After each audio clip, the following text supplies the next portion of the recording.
I sat down with Tracy Tilbury.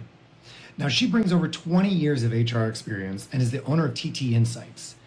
And what we discussed was probably one of the biggest problems all companies are facing right now: communication. Now, we talked about accidental managers, we talked about AI, we talked about workplace conflict. But most of all, we talked about how teams really don't understand how differently people process information. Let's dive in. Well, I think it's absolutely wonderful. I wanted to start there because you kind of hopped into some really cool things of, I guess, how communication is the key to all of business. And that's what I was going to kind of pick your brain of being an expert in this all the time. That I was curious, like, well, how are you finding it? Because it's also, you're in the UK, so you're having different culture, different demographics, different everything. You probably see everything completely different than myself in the US or people in Canada and such. Mind you saying that, when I was talking this morning about conflict and the fact that communication is key, understanding everybody's uniqueness to be able to tap into who they are and the best way to get the best out of them. And somebody was saying in the room that they talk to several different people around the world because they're a global company, and everybody within the whole world, I think, we've got communication issues because sometimes we don't know how to talk to each other. Mm-hmm. Let's not even start on people that are in our governments, for example. Different parties have different communication problems, obviously. Yeah. So, when you just, for me, I love it because people are so different, but it's tapping into that and understanding that. And like I say, we don't give our managers the toolkit to be able to recognise that there are different communications and personalities in the room. Exactly. And that setting up managers thing is a big part, because these personality assessments like DISC and all this stuff that you're aware of, these are tools to help managers learn how to deal with their people, because each person is going to be different and they all have an end goal to get to. But how you get them there, they have to have some kind of tool to be able to do it, or some kind of training on, hey, we're going to have to, this is the most effective way to do this way. Right. With these folks. And I think we miss a lot of that in the business industry, I guess, in all of it, because I don't see it used as often. And especially as you were saying, we have 5 generations in the workplace now.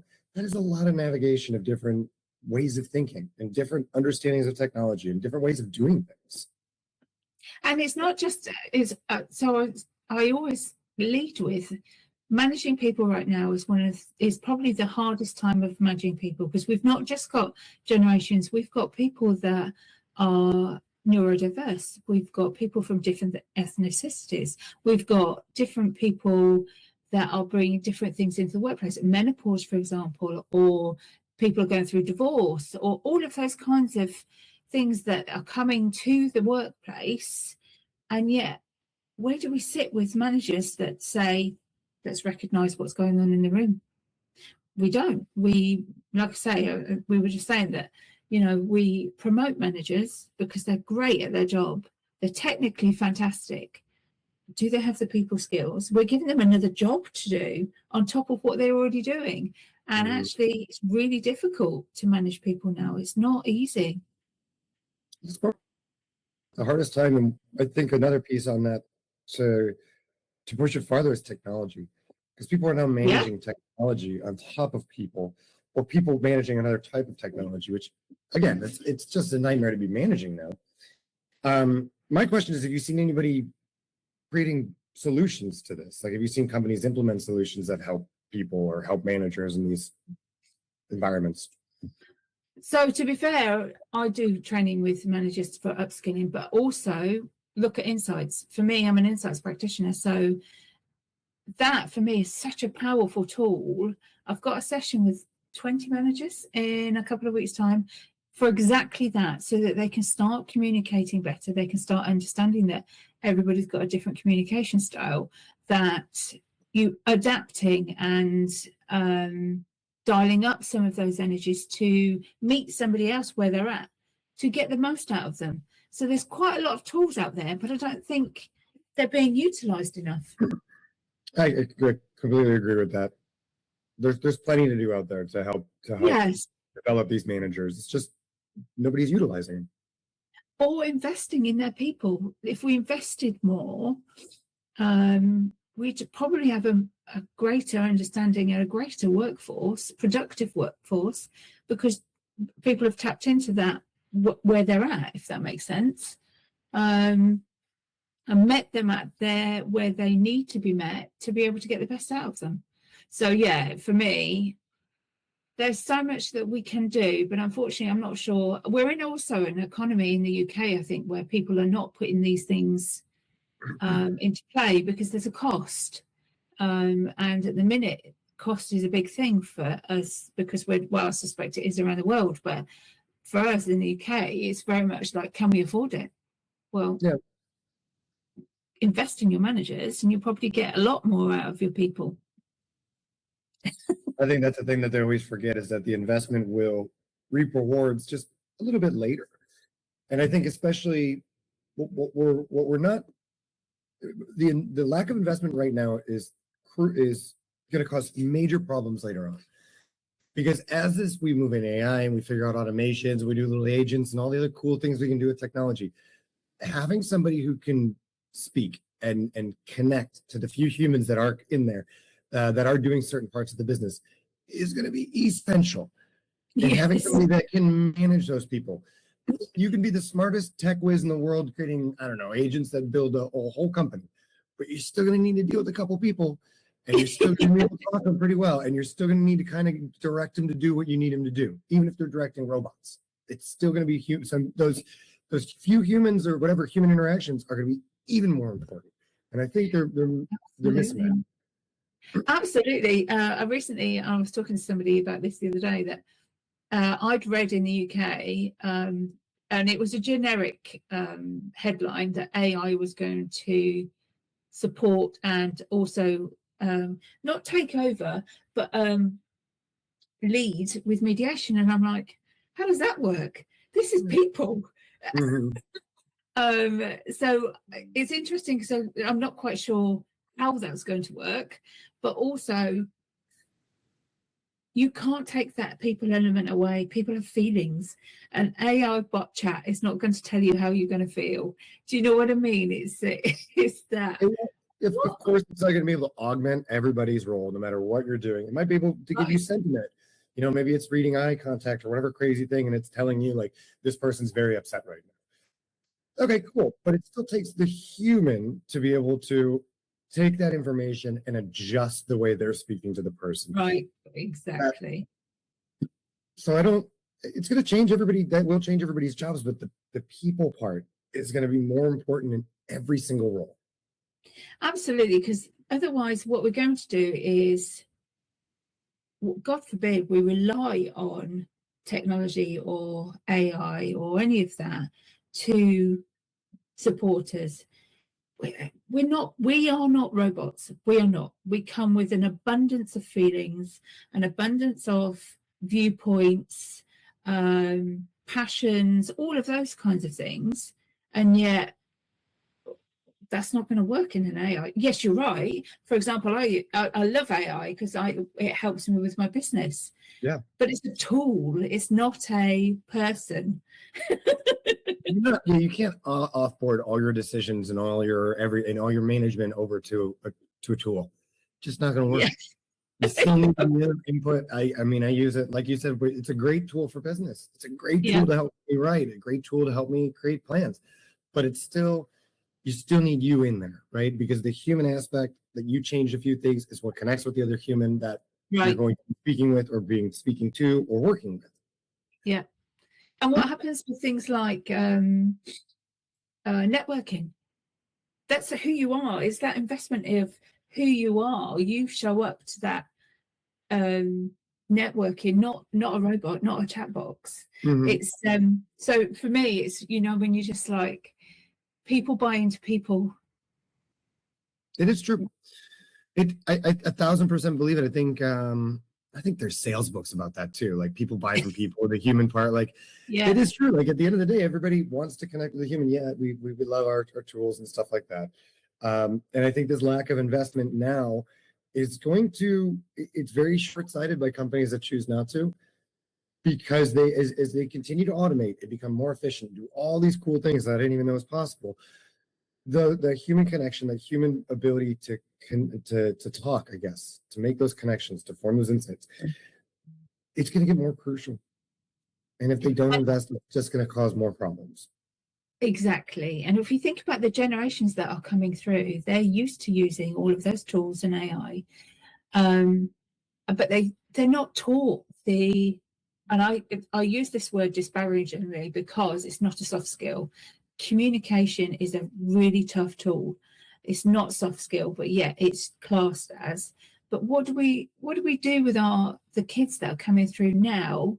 We don't teach them how to communicate necessarily. We teach them how history and geography and their different language, but we don't necessarily teach them how to talk to each other, or to flex with another person that might not understand what's going on with them. Does that make sense? So it's funny because I had a similar problem or similar situation with a client where they have younger managers, and their younger managers have a really hard time communicating, right? To do that flex, to adjust to whoever they're talking to. And it's right. I never really thought about it in school. They don't really teach you that in school, not anymore. I mean, and now the kids, the younger generation has grown up on screens. You're like, right. From phones to iPads to computers to, it's always been there, always just massive amount of information. So, talking to somebody has always typically been through a screen. Yes, So, exactly. Exactly. And how often do they look at something? So TikTok, for example, 30-second or a 60-second reel, whatever that looks like, it's that short, sharp attention span, rather than thinking about, I've got to have a conversation with somebody, I've got to talk to somebody. So for example, we were talking this morning about the fact that can you remember your first job, for example? Well, I can, and I can remember thinking, so I have to talk to people. And again, we weren't given skills many years ago, but we weren't given those skills then.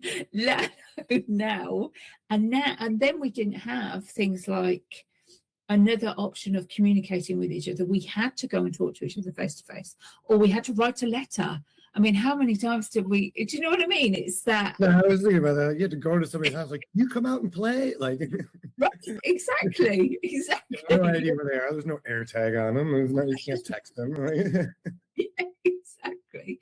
So I think there's a lot of challenges for managers now to recognise a neurodiversity in particular. I think is key these days, because there are so many more people coming to the table saying, I'm neurodiverse and I would like you to treat me firstly with respect, but second of all, I need adjustments for you to communicate with me so that that we can communicate. But we don't teach that either. We don't teach our managers how to. It's interesting we don't, right? Yeah, and that is a thing. It has a huge opportunity there. And it's not hard to teach to teach managers how to adapt to these kind of neurodivergent, because it's very similar of just changing your tone, changing. Yeah. I'm kind of going off on a tangent here, but it's so crazy to me, because I'm just thinking, like, it really wouldn't be that much, and the solution would be very quick, and it would solve pretty much many of the problems that we're having there. Right. It's just, and again, we're back to that flex. We're back to that adjustment. Everybody is unique, no matter what. Everybody is unique, and to get the best out of each other we've got to recognise who and how people want to communicate. It's for me. I mean, like I say, I could go on like this for hours, because it's about that understanding. It's about that respect to each other, to support each other, and growth. If you're not going to adjust to anybody else, how do you think you're going to get on in life? Because behaving like everybody's the same is not going to work, because we're not the same. And that's a big thing that leaders need to understand, because you can probably get away with it a bit if you're an individual contributor, maybe, but even then not, because if you're hard to work with and you have a couple managers that say you're hard to work with, it's going to be, I think your days are numbered. Exactly. And well, somebody's going to come along and go, why are all these people leaving? Or why are these people not wanting to work with you? There's that self-reflection, right? Self-reflection. And the one thing that I think is really key these days is emotional intelligence. And I'm not sure everybody has it, or wants to learn about it, or wants to adapt to that. Do you know what I mean? So I think the younger generation are coming through with more emotional intelligence than, say, Gen X or Gen Z. I think we're coming through. Millennials, for example, I think were the first ones that came through with that. Oh, maybe we do need to think about other people, because the world was beginning to open up and broaden more. Whereas before that, we were brought up by people, right? We were brought up by people that had a strong, what's the word I'm looking for? Almost like individualistic hierarchy, almost of a family. Whereas now it's, well, everybody's the same. So why are we treating people? Why are we not? Sorry, everybody's different. Why are we not treating them that way? So yeah, there's a lot to be said for recognizing what's in the room. It is cool. That's a good point. Actually, I do think we are moving more towards like a well-being, understanding other people, emotional, intelligent environment, I guess, in work too, and in life. So my question to you then is, what if you were a new manager, you had if you were a new manager, what would you do to kind of, I guess, get all these skills under your belt? Because you said like emotional intelligence, being able to fly. All these things are things that they're lifelong learning. I don't think you ever learn them and get it, right? Like you're always working on it. But where would you start, especially being, younger generation, where they're growing up with screens and, these kind of situations don't happen very often. You have to put yourself in them. Well, I think mentorship, if you've got a good mentor, that will always help you, because I think if you've got somebody to help you grow, and again, another manager is going to help you. You can see that's what's happened with them, and you can see that they've got good leadership skills. You help, get yourself a mentor, and then look for courses that will help you broaden your horizon for other people, and understand that everybody is not the same. So I would definitely encourage, for me, I think, like I say, Insights is an amazing tool. I'm a DISC person, so good. Well, there you go. They're similar, aren't they? Yeah. So again, DISC or Insights are great tools for understanding other people and communication styles. But I also think that find yourself a manager or a leader that you can see is well respected and can lead really well, and look for some mentorship. Definitely, without a doubt. And do you know what? We were also talking this morning about mentoring both ways. So we've got a new generation coming through, and they can bring a lot to the table. So why can't we do it both ways? Why are we just looking for one? But for a new manager, I would definitely encourage some kind of psychometric, or at least communication skills training.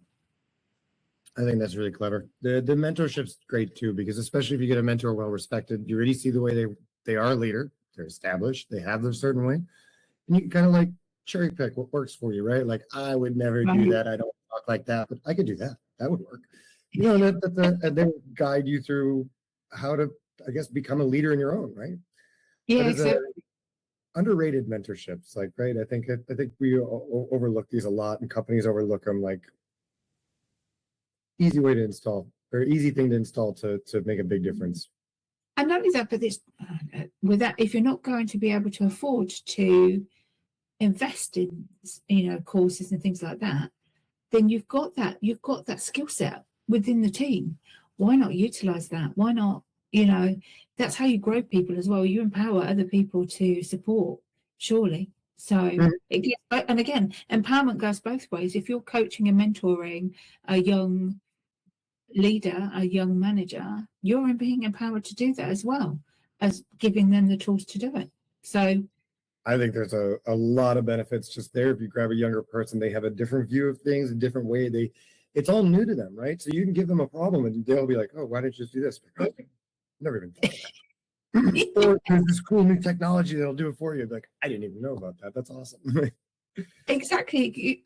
We're now, so I've recently had a situation where a young lady was coming through not long out of university. She was talking about solar power and all the new things that are coming through. She'd brought through some education, and the situation was there was another person where they'd been in the business for a long time, and so kind of, well, we've always done it this way, and yet we've got somebody coming in with a new set of skills but no experience. Why am I listening to her? And I'm like, whoa, hang on a second. Well, the world is changing and evolving all the time. We should always be learning and willing to learn, because otherwise you're going to stay still, if that makes sense. So yeah, so I always think that every day is a learning day for anybody, no matter who. So, and we didn't, if I think about back in when I was at school, I didn't learn about solar power.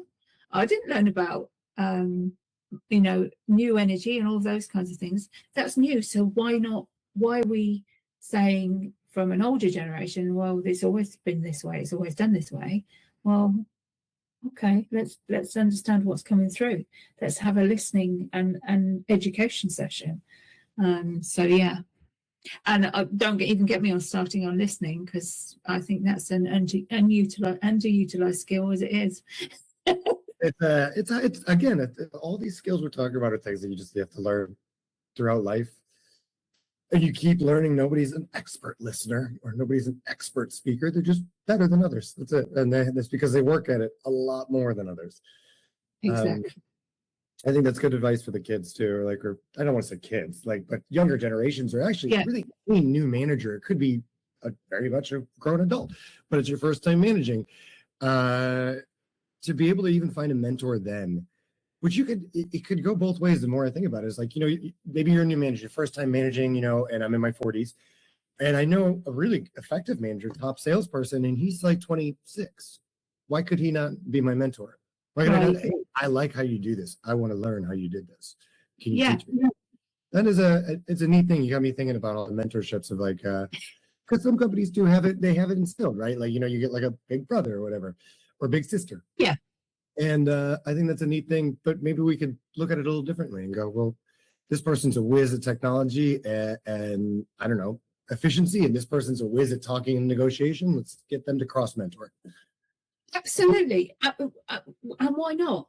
Why are we shutting ourselves off and almost giving ourselves boundaries not to work out? Come on, we've got to flex more. We've got to understand more. So yeah, absolutely. I'm quite passionate about it. That's why I was excited to talk to you, because I was like, man, we have a lot of alignments on personality and communication. I know you do insights, I do disc, and I'm like, oh, this will be a fun chat. So I was like, that's why I wanted to chat. I do appreciate you coming to I don't know, talk shop with me, I guess. No, well, thank you for inviting me. It's been, do you know what? And it's always, I always find it, because I'm quite passionate about what I do anyway. But when somebody else is in that space as well, we could probably talk for hours. Yep, I know we could. People will be like, what are you on now? We went down a rabbit hole of, we saw this situation once and we theorized what it Exactly. So what's the hardest thing that you think that businesses are challenged with right now for people? Team dynamics. From what I see, it's just team dynamics. It's, the business is usually shifting very quickly. So keeping them aligned is harder, but this goes right back to your communication, right? So I understand that things need to shift quickly and then the world's changing quickly. And I'm not saying we shouldn't. I'm just saying we need to understand our people and align them and be able to communicate to them effectively so that they can get along and get things done. And I think that's the biggest issue I usually see is, you know, hey, we tried this, we're doing this, but this team isn't doing this, and this team isn't doing this, and this manager. And it's miscommunication. It's just not understanding the other person's most effective way of understanding. Not all people do well in reading. You know, some people need it read, like in writing. Yeah. Some people chat, some people call, some people, you know, some people need a meeting. It's everybody's different. Exactly. And I think what I'm seeing is it's no different. I think we have this communication skills gap and have had it for a very long time, and yet we're still talking about it. We're still in 2026 and we're still talking about it. So what are we doing wrong? It's getting worse, and it's like I said, there's always the people that say AI can't do everything, blah blah. It's just going to enhance the problems you already have, and that's all I think that's happening. We're getting our businesses are very efficient. Like, I'll speak for myself. The stuff I can do now, I mean, I didn't even know I'd be able to do it. But at the same time, it's making that gap of not being able, like, if I miscommunicate something, it's a way bigger problem than it used to be. And that's the same thing that I think is happening in the companies. Yeah. And people are knowing their rights more as well. I'm expecting people to adapt to them. So that's the bit that I think we've just got to be mindful of. It's all very well saying, well, people have got to adapt to me. Mm-hmm. However, that goes both ways. Yeah, you have to adapt as well. Right, exactly. So I do see some of that sometimes. Well, why are they not changing? Why are they not changing their approach? Okay, let's talk about where you can meet each other in the middle. Yeah. And get the most out of each other. And that's where my conflict resolution comes into play, because I've got another recent case where literally they're talking the same language, but from a different viewpoint. And when you get together and have that space to understand where each of you are coming from, totally different conversation. And they're like, oh, I didn't realize. Oh, well, then now I can change that. So that's all we've got to do is unravel and just unpick and work out the best way to work together. Yeah. The differences, right? Embrace the differences and the similarities and find them. And that's the best way you can make that connection to communicate. Yeah, definitely. So, yeah, I love it. I wish everybody was as passionate, I think. But the other thing that I hear is people don't have time. So that's the other thing. You were just saying businesses move so fast, and every so often I hear, well, I haven't got time. Really? Do you want the best out of your team? Right. Yeah. And time sometimes is the investment, is all the investment you need. Mm-hmm. So agreed. And the time, and it's usually not even budget, right? I think a lot of the companies have that you're going to have these kind of management issues because your teams are big enough.